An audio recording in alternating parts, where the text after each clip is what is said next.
Hi, I'm Andrew and I'm a pasta enthusiast.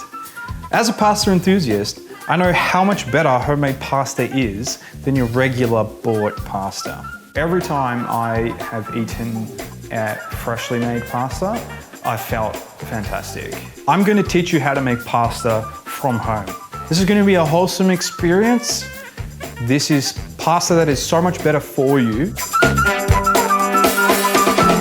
Over the next 5 weeks, we're going to be making different types of pastas. We're going to start off with the basics and we're going to work our way up to learning a little bit more complex dishes. We're talking ravioli, lasagna, or how about a gnocchi?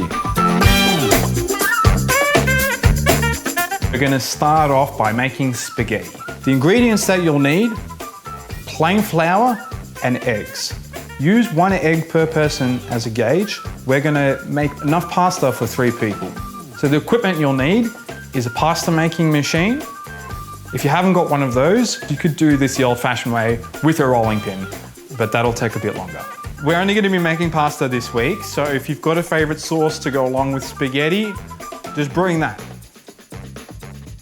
So tune in on Thursday night, make sure you got a nice bottle of red, and I'll be there to help you with any questions you may have while we're making pasta. This will surpass your expectations. You're gonna make your nonna proud.